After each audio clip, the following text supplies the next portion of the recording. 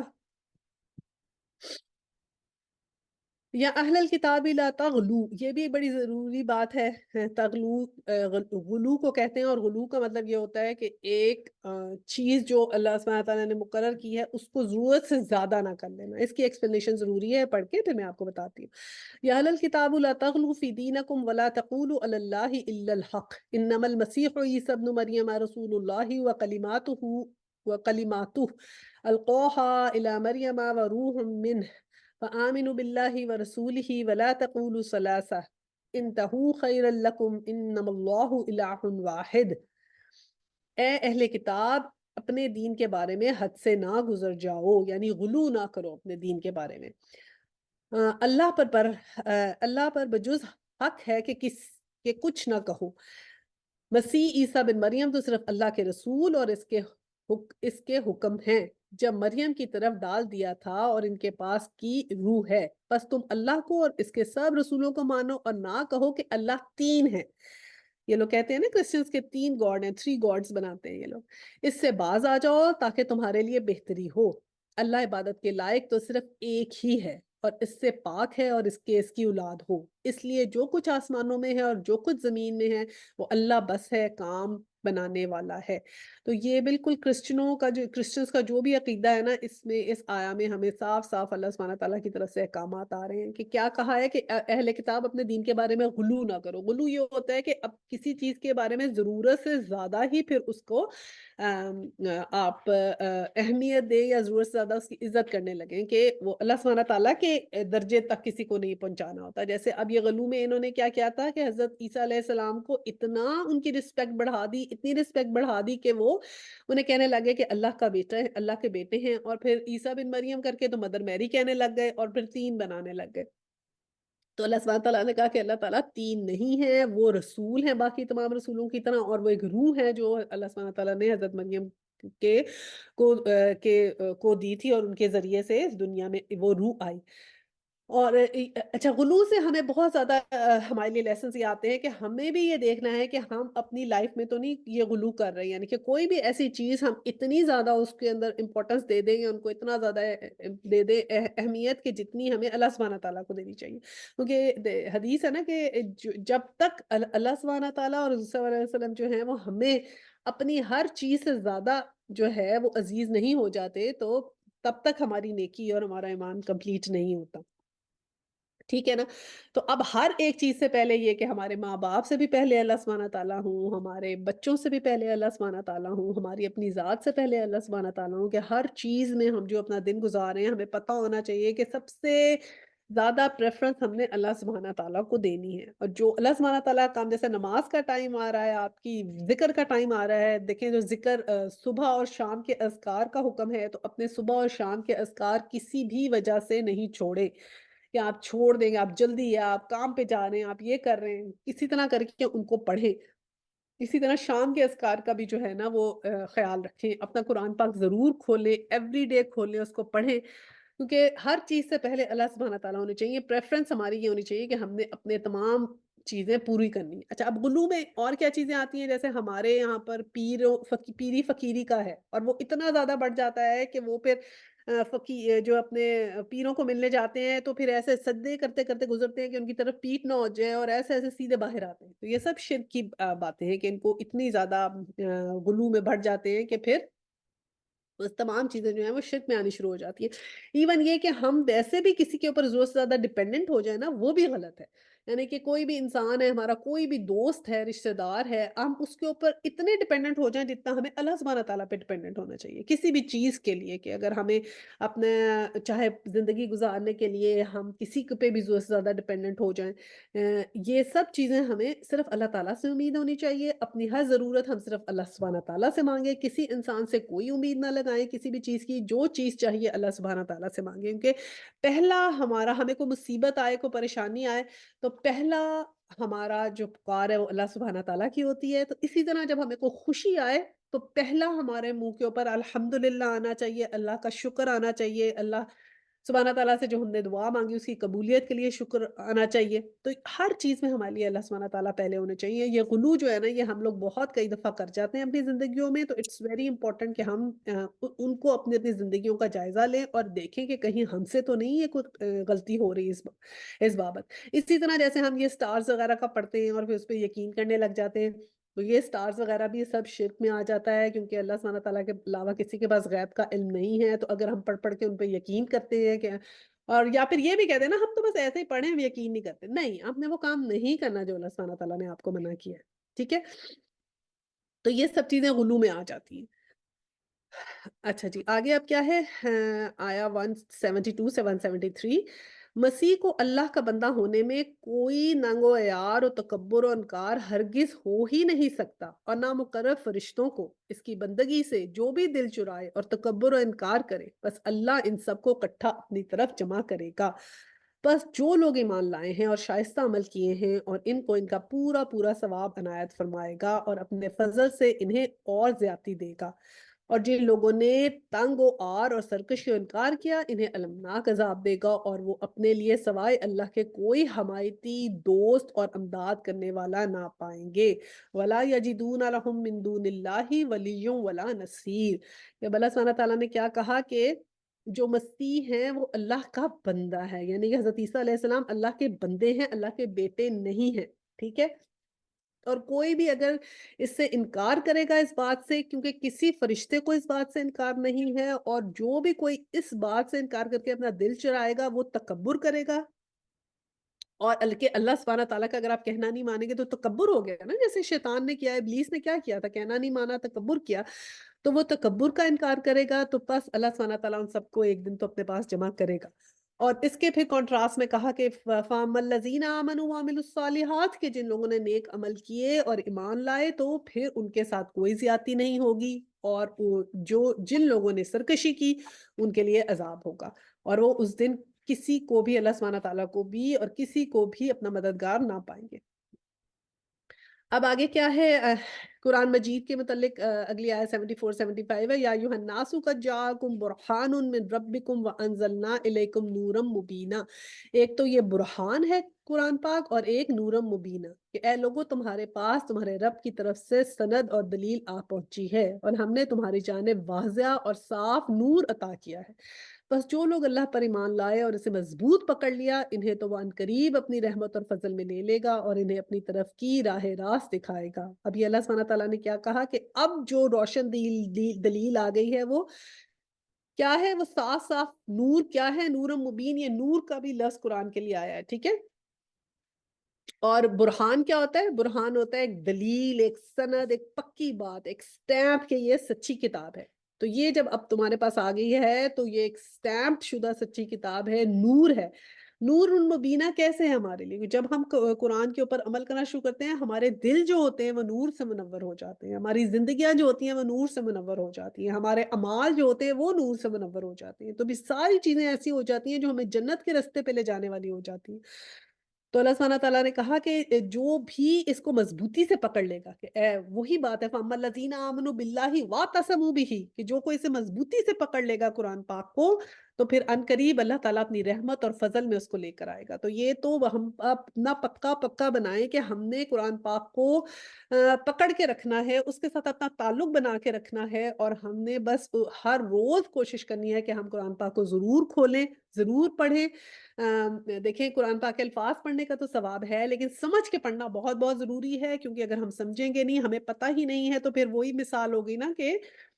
گدھوں والی مثال ہو گئی، ان کے اوپر کتابیں تھیں کہ وہ کتاب اوپر رکھ کے بوجھ تو اس کا اٹھا رہے تھے، لیکن ان کو یہ نہیں پتا کہ اس کے اندر کیا ہے، تو کیا سیکھیں گے اور کیا لائف میں امپلیمنٹ کریں گے۔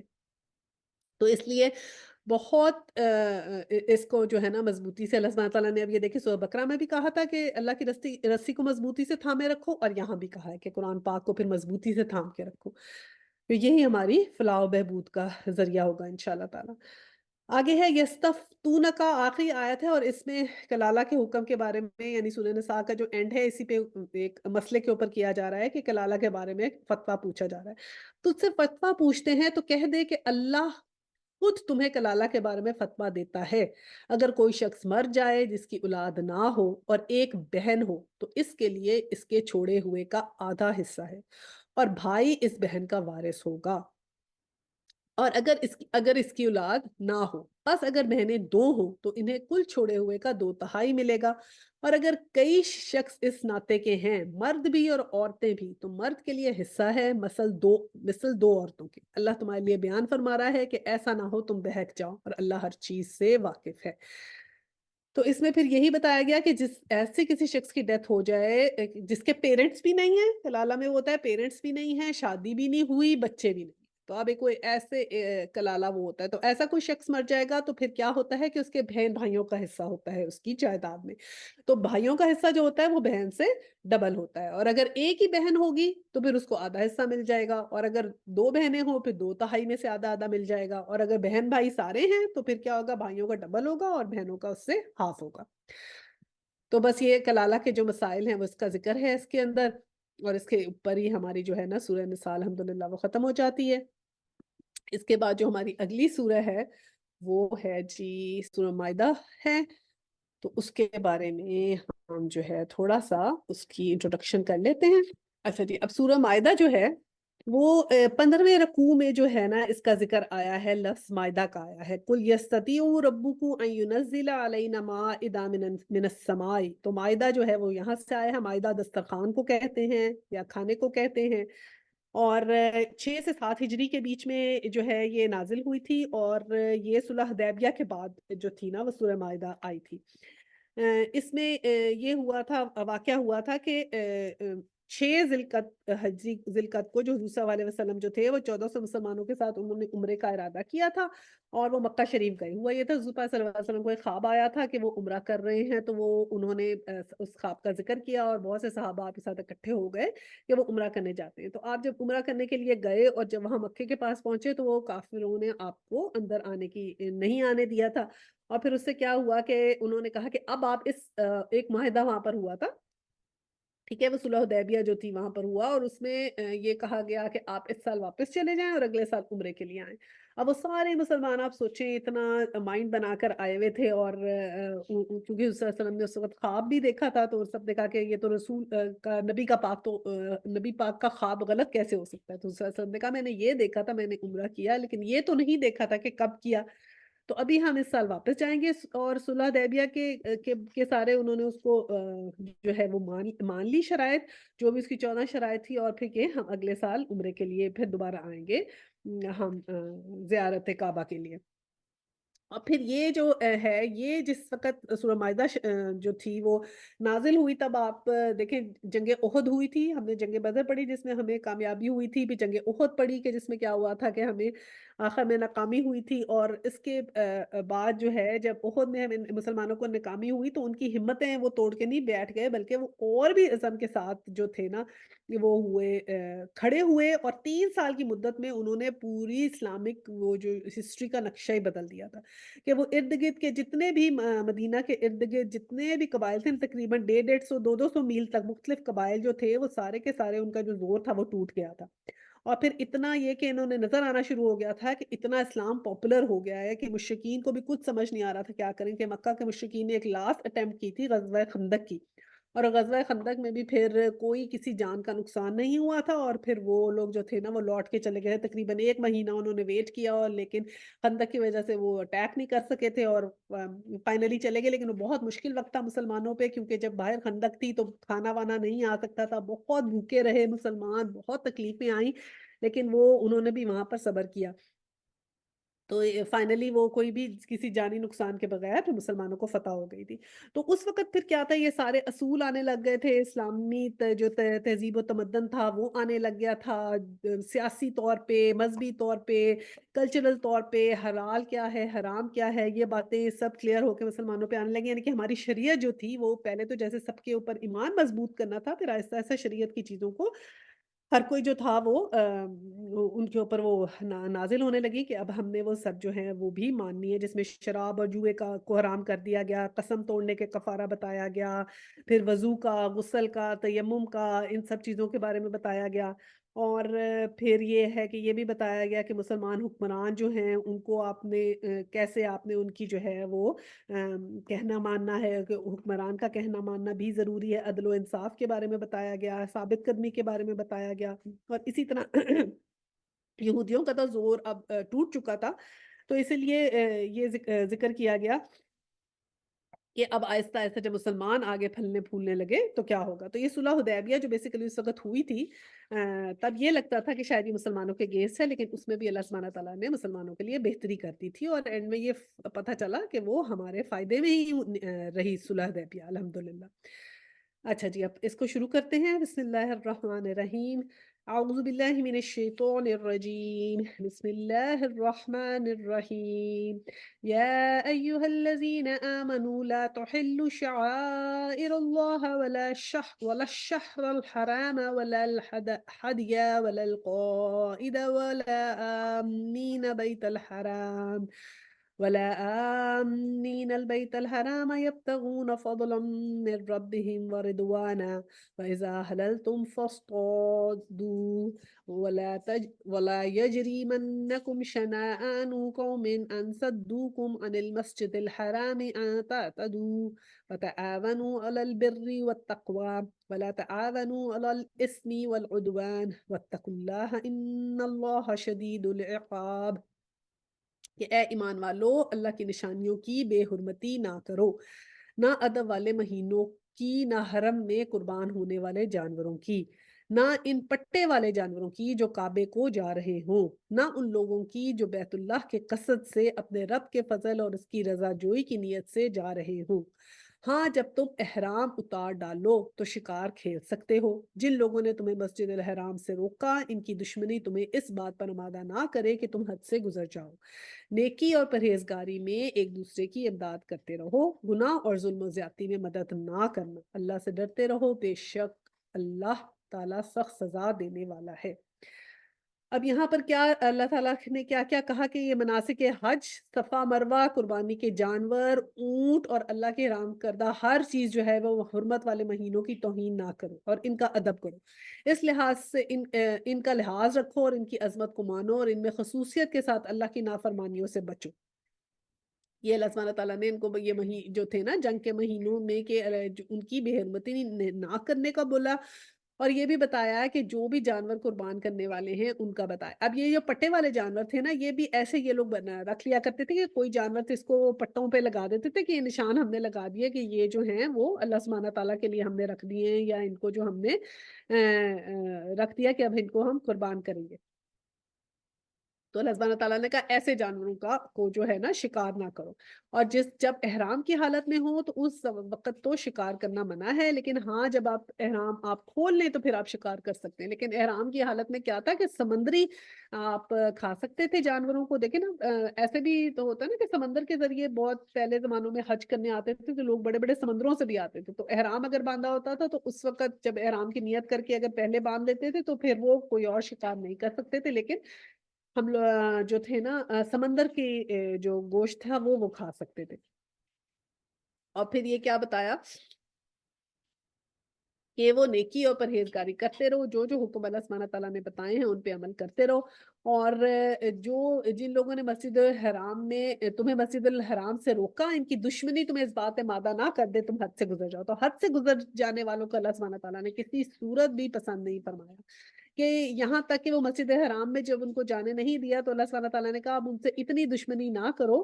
کہ تم لوگ جو ہو وہ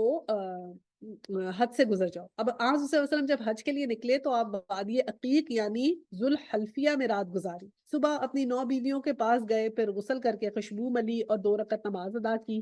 اور اپنے قربانی کے جانوروں کے کوہان پر نشان کیا اور گلے میں پٹا ڈالا اور حج اور عمرہ کے احرام باندھا۔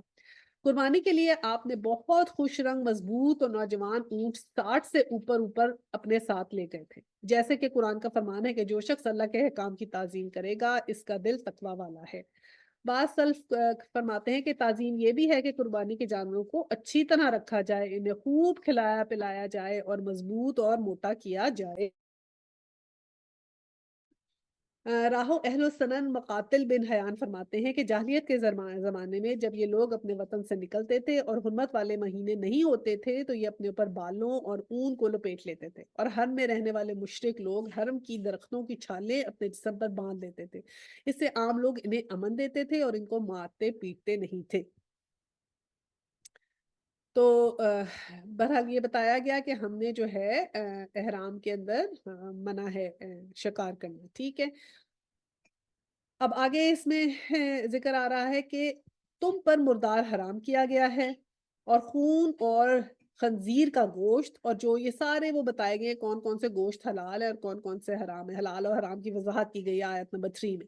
تم پر مردار حرام کیا گیا ہے اور خون اور خنزیر کا گوشت، اور جو اللہ کے سوا دوسرے کے نام پر مشہور کیا گیا ہو، جو گلا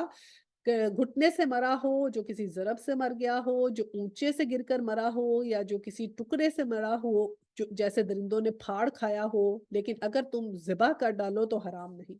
اور جو پرستش گاہوں پہ چڑھایا گیا ہو تم پر حرام کیا جاتا ہے۔ قرآن کے تیروں کے ذریعے تقسیم کرنا، یہ سب بدترین گناہ ہیں۔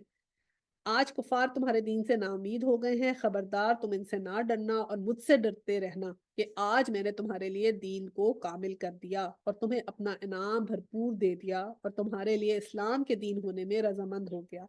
بس جو شخص شدت کی بھوک میں بے قرار ہو جائے بشرطے یہ کہ کسی گناہ کی طرف سے اس کا ملان نہ ہو، تو یقیناً اللہ تعالیٰ معاف کرنے والا اور بہت بڑا مہربان ہے۔ اب یہ اللہ تعالیٰ نے کیا کہا، اس میں یہ بتایا کہ کیا کیا حرام کیا گیا ہے۔ ایک تو مردار کھانا حرام ہے، ٹھیک ہے، خون نہیں آپ کھا سکتے، وہ حرام ہے۔ پھر خنزیر کا گوشت حرام ہے، ٹھیک ہے، یہ تو ہمیں پتہ ہے۔ اس کے بعد کیا ہے کہ اللہ اور رسول کے نام پر جو چیز جو کہتے ہیں نا نام پہ مشہور کیا ہو، یا جس کے گلا اس کے اللہ کے سوا کسی دوسرے کے نام پہ مشہور کیا ہو گیا، تو کیا کہتے ہیں کہ ہم تو جو ہے وہ پاکستان میں پیروں فقیروں کے نام پہ دیتے ہیں، داتا دربار میں جا جا کے دیتے ہیں، کہتے ہیں یہ داتا صاحب کے لیے دے رہے ہیں، یا ملتان کے کوئی پیر فقیر ہے ان کے لیے دیتے ہیں، اور بلکہ یہ بھی کہتے ہیں کہ نہیں ہم نے تو یہ اللہ تعالیٰ کے لیے دیا ہے، ان کا بھی ساتھ نام لگا دیا ہے۔ تو ایسے الاؤڈ نہیں ہے کہ اللہ تعالیٰ کے لیے دیا اور ان کا بھی نام ساتھ لگا دیا، ایسے کہہ دیتے ہیں۔ اور پھر یہ جمعراتوں کے کھانے اور یہ کنڈوں کے کھانے، یہ کسی کسی کے نام پر ہوتے ہیں، یہ سب کھانے حرام ہیں۔ اس میں دیکھیں صاف لکھا ہوا ہے، قرا کے تیروں کے ذریعے تقسیم کرنا، یہ سب بدترین گناہ ہے، ٹھیک ہے؟ تو یہ سب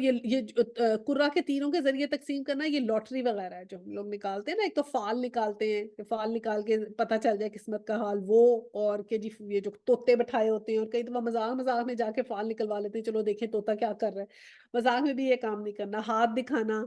یہ بھی بہت ہاں، جب پتہ نہ ہو تو انسان کرتا رہتا ہے ایسے کام، استغفر اللہ، کہ اللہ سبحانہ تعالیٰ معاف فرمائے۔ اور اس کے بعد لاٹری کے ٹکٹ خریدنے کا کتنا یہاں رواج ہے، ہر جگہ لوٹو لوٹو لوٹو کے، جگہ جگہ لاٹری کے ٹکٹ ہیں، یہ سب جو ہم نے خود نہیں کمایا وہ منع ہے، تو لاٹری کے ٹکٹ بھی سب حرام ہے۔ اور پھر یہ کہا کہ ایسا جانور جو اونچائی سے گر کے مر جائے، یا کسی کی دو جانوروں کے آپس میں ٹکر ہو جائے، زخمی ہو، یا کچھ ایسا ایسے درندوں نے توڑ مطلب کھا پی لیا ہو، کھول دیا ہو، تو اس کو نہیں تم کھا سکتے، صرف ذبح کر کے جو ہے نا وہ تم کھا سکتے ہو۔ پھر ایسے جو پرستش گاہوں پہ چڑھایا گیا، یہ بھی یہ وہی ہمارے پیروں فقیروں کے جو دیگیں ملتی ہیں، اتنی اتنی اتنی زیادہ دیگیں داتا صاحب پہ وہاں ملتی ہیں جو ان کے نام پہ چڑھائی جاتی ہیں، وہ سب منع ہے۔ مرے ہوئے انسان سے دعا نہیں منگوا سکتے، آپ جا کے قبروں پہ کہتے ہیں نہیں ہم تو اللہ تعالیٰ سے مانگ رہے ہیں، ہم ان سے تھوڑی مانگ رہے ہیں، ہم تو ان سے تو ہم یہ کہتے ہیں کہ اللہ تعالیٰ سے ہماری بات کرو، نہیں، مرے ہوئے انسان سے ہم یہ نہیں کہہ سکتے۔ صرف زندہ لوگوں سے دعا کے لیے کہا جا سکتا ہے، ٹھیک ہے؟ یہ بات، یہ سب باتیں غلط ہیں، صرف آپ ان کے لیے جو ہے نا مغفرت کی دعا کر سکتے ہیں، جو وہاں جا کے، اور جو قبرستان میں جانے کا، عورتوں کو تو ویسے پسند نہیں فرمایا قبرستان میں جانا، لیکن قبرستان میں جانے کے صرف یہ ایک ریزن ہوتا ہے کہ اگر ہم وہاں جائیں تو اس بات سے عبرت حاصل کریں کہ کل ہم نے بھی یہاں آنا ہے، عبرت کی اس سے آپ جا سکتے ہیں، لیکن اس طرح نہیں جا سکتے کہ مرے ہوئے لوگوں پہ جائیں، انہیں کہیں اللہ سے ہمارے لیے دعا مانگو، خود اللہ تعالیٰ سے ہم نے دعا کرنی ہے، سب کچھ حرام ہے۔ اور پھر یہ ہے کہ یہ یہاں پر کہا گیا کہ یہ جب فتح مکہ ہو گئی تھی نا، تو یہ صلی اللہ علیہ وسلم نے یہ جو دیا تھا خطبہ، اس کے اندر یہ الفاظ استعمال کیے تھے، الیوم اکملت لکم دینکم واتممت علیکم نعمتی وردیت لکم اسلام دینا۔ تو یہ جو ہے نا فتح مکہ کا ہے کہ آج کے دن میں نے تم پر جو ہے یہ دین جو ہے وہ مکمل کر دیا، اور تمہیں اپنا انعام بھرپور دے دیا، اور تمہارے لیے اسلام کے دین ہونے میں میں رضامند ہو گیا۔ بس جو شخص اچھا، پھر آگے یہ تو وہ فتح مکہ کا خطبہ ہے۔ اس کے بعد پھر آگے اللہ سبحانہ تعالیٰ نے کیا اجازت دی کہ ہاں کوئی شخص شدت کی بھوک میں بے قرار ہو جائے، یعنی کہ اتنا بھوکا ہو جائے کہ اس کو لگے میری جان چلی جائے گی، تو پھر یہ جو اوپر حرام چیزیں ہیں ان میں سے بس اتنا کھا سکتا ہے کہ وہ بس اپنی جان بچانے کے لیے، یہ نہیں کہ پھر اب مزے لے لے کے اور ایسے پھر بہت ہی زیادہ کھا لے، بس ذرا سا کھا سکتا ہے۔ اس میں جو ہے وہ ایون یہ جو ہماری کچھ دوائیاں وغیرہ ہوتی ہیں جن کے اندر الکوہول ہوتی ہے، وہ ان سب کو بھی اوائڈ کرنا چاہیے۔ کچھ لوگ کہتے ہیں جی ہم برینڈی پی لی، یہ سردی کا علاج ہے، برینڈی پی لی اور لے لیا، یہ سب غلط باتیں، یہ سب کچھ نہیں کرنا چاہیے، سب غلط ہے۔ اچھا جی، اب آگے آیا نمبر 4، دیکھتے ہیں۔ تجھ سے دریافت کرتے ہیں کہ ان کے لیے کیا کچھ حلال ہے، تو کہہ دے کہ تمام پاک چیزیں تمہارے لیے حلال کی گئی ہیں، اور جن شکار کھیلنے والے جانوروں کو تم نے سدھار رکھا ہو کہ تم انہیں تھوڑا بہت وہ سکھاؤ جس کی تعلیم اللہ نے تمہیں دے رکھی ہے، بس وہ شکار کو تمہارے لیے پکڑ کر روک رکھیں تو تم اس سے کھا لو، اور اس پر اللہ کا نام ذکر کر لیا کرو، اور اللہ سے ڈرتے رہو، یقیناً اللہ تعالیٰ جلد حساب لینے والا۔ اب یہ شکاری کتے ہوتے تھے نا، شکار کے لیے استعمال کرتے تھے، تو جاتے تھے اور بھی بھاگے بھاگے بھاگے کوئی نہ کوئی پرندہ پکڑ لیتے تھے، تو اللہ سبحانہ تعالیٰ نے کہا کہ جن کو تم نے اللہ سبحانہ تعالیٰ کے حکم سے کوئی چیز سکھا دی اور وہ تمہارے لیے شکار کر کے لے آتے ہیں تو وہ تم کھا سکتے ہو، اس کو اللہ سبحانہ تعالیٰ نے حلال کر دیا۔ اور اللہ سبحانہ تعالیٰ نے جو ہے وہ اور یہ کہا کہ اس کو تم کھا سکتے ہو اور اللہ کا نام کا ذکر کر لیا کرو، یعنی کہ جب کھانے سے پہلے کیونکہ اس وقت ذبح کرتے ہوئے تو نہیں نہ پڑا اللہ بسم اللہ نہیں پڑھا، تو اللہ سبحانہ تعالیٰ نے کہا کھانے سے پہلے بسم اللہ پڑھ لو۔ اب یہ صرف اس چیز کے لیے کہا گیا ہے جو شکاری کتے شکار کرتے ہیں، کہ وہ کیونکہ انہوں نے شکار کیا تو وہ مر جاتا ہے نا، تو کھانے سے پہلے بسم اللہ پڑھو۔ اب یہ یہاں پر یہ جو ہمارے ہوتا ہے کہ کہتے ہیں کہ جی کوئی بھی چکن جیسے بھی حلال ہوا تو کہتے ہیں بسم اللہ پڑھ کے ہم نے کھا لیا، بسم اللہ پڑھ کے نہیں کھانا، اس کا دیکھنا ہوتا ہے کہ وہ وہ جو ہے وہ صحیح طریقے سے حلال ہو، ذبیحہ حلال ہو پھر کھانا ہے۔ یہ اس صورت میں کہا گیا ہے کہ جس صورت میں شکاری کتے اس کو شکار کر کے لا دیں تو وہ کھا سکتے ہیں۔ اچھا جی، اس کے بعد جناب اگلا کیا آیا آیت نمبر 5 میں کہ کل پاکیزہ چیزیں آج تمہارے لیے حلال کی گئی ہیں اور اہل کتاب کا ذبیحہ تمہارے لیے حلال ہے اور تمہارا ذبیحہ ان کے لیے حلال ہے۔ اب اہل کتاب کا ذبیحہ حلال ہے، ٹھیک ہے، یہ پہلے بھی ہماری بات ہوئی تھی، اور تمہارا ذبیحہ ان کے لیے حلال ہے کہ جو بھی اہل کتاب میں جس طرح ذکر تھا نا کہ ہم کوشر کھا سکتے ہیں، تو یہ ہے کہ کتاب کا ذبیحہ تمہارے لیے حلال ہے اور تمہارا ذبیحہ ان کے لیے حلال ہے کہ ایک دوسرے کا کھا سکتے ہیں۔ اور پاک دامن مسلمان عورتوں اور جو تم سے پہلے کتاب دیے گئے ہیں ان کی پاک دامن عورتیں بھی حلال ہیں۔ اب ایک کھانے میں وہ حلال ہے اور دوسرا کیا ہے کہ پاک دامن مسلمان عورتیں اور جو اہل کتاب ہیں ان سے بھی تم شادی کر سکتے ہو، تمہارے لیے حلال ہیں، لیکن ان کو مہر ادا کرو اور ان سے باقاعدہ نکاح کرو، اور بطور علانیہ زناکاری کے اور نہ بطور پوشیدہ بدکاری کے۔ زناکاری کرنا یا پوشیدہ افیئر چلانا یا یہ کہ ایک شادی آپ نے کر لی اور ایک آپ نے کسی اور اہل کتاب خاتون سے آپ نے افیئر چلا لیا، اس کی قطعاً اسلام میں کوئی بھی اجازت نہیں ہے۔ منکرین ایمان کے اعمال ضائع اور عقارت ہیں اور آخرت میں وہ ہارنے والوں میں سے ہیں۔ اب جو بھی منکرین ایمان ہیں جو اللہ تعالیٰ کے ان احکامات کا انکار کرتے ہیں تو ان کے تمام عمل ضائع ہو جائیں گے۔ فرض کرو کہ وہ ایسے کرتے ہیں کہ یہ اب ارد گرد انہوں نے کیا علانیہ زناکاری یا پوشیدہ بدکاری، ایک تو علانیہ زناکاری ہوتی ہے اور ایک پوشیدہ ہوتی ہے۔ پوشیدہ کیا کیسے ہمیں پتہ نہیں نا کہ ہم اسکرین پہ کیا کیا دیکھ سکتے ہیں اور کیا کیا ہو سکتا ہے اسکرینوں کو دیکھنے میں، تو یہ سب چیزیں پوشیدہ بدکاریوں میں آتی ہیں۔ اور جو کوئی یہ منکرین ایمان ایسا کرے گا ان کے سارے اعمال ضائع ہو جائیں گے اور سارے اعمال عقارت ہو جائیں گے اور آخرت میں پھر کیا ہوگا، وہ ہارنے والوں میں سے ہوں گے۔ تو اس قدر ہمیں ڈرنا چاہیے۔ یہ ہم اسکرین بھی یوز کرتے ہیں تو اس میں جتنی بھی فحاشی کی چیزیں آتی ہیں کو دیکھنا حرام ہے، وہ آنکھ کا زنا ہو جاتا ہے، ٹھیک ہے۔ اور جب پوشیدہ یہ کہتے ہیں نا جسی نے دیکھنا ہو کہ وہ سب سے اچھا کب ہے تو وہ دیکھنا چاہیے جب وہ تنہائی میں ہو کہ تنہائی میں وہ کیسا ہے انسان۔ تو یہ بہت اس بات سے ڈرنا چاہیے اور بہت خیال رکھیں کہ اس قسم کی کوئی چیز جو ہے وہ نہ ہو۔ ٹی وی دیکھتے ہوئے تو اسپیشلی بہت بہت کیئرفل رہیں،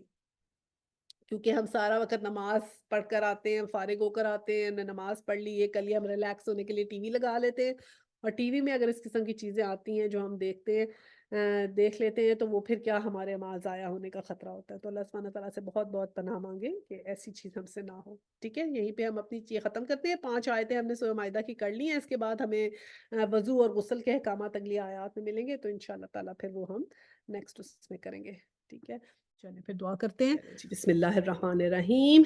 لا الہ الا اللہ واللہ اکبر، سبحان اللہ والحمد للہ واستغفر اللہ، لا الہ الا اللہ والاول وآخر وظاہر وباطن، یحیی ویمیت وہو حی لا یموت ابدا ابدا، ذو الجلال والاکرام بیدہ الخیر وہو علی کل شیء قدیر۔ ربنا لا تزغ قلوبنا بعد إذ هديتنا وهب لنا من لدنك رحمة وإنك أنت الوهاب، ربنا هب لنا أزواجنا وذريتنا قرة أعين واجعلنا للمتقين إماما، اللهم صل على محمد وعلى آل محمد كما صليت على إبراهيم وعلى آل إبراهيم إنك حميد مجيد، اللهم بارك على محمد وعلى آل محمد كما باركت على إبراهيم وعلى آل إبراهيم إنك حميد مجيد،